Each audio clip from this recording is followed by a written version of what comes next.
How to lock your Facebook profile. If you want to lock your Facebook profile so that unnecessary people could not watch your profile, then you have to follow certain steps.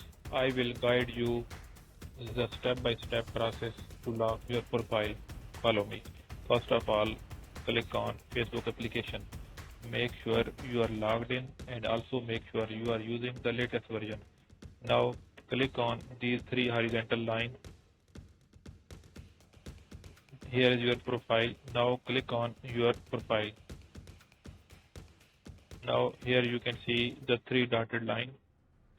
Click on these three dots and here you have to locate lock profile.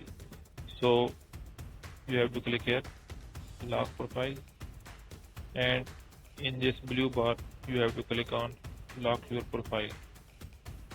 Wait for a few seconds and you have locked your profile. Only your friends can see the photos, posts and stories on your profile, but also make sure that people can still search you and send you a friend request.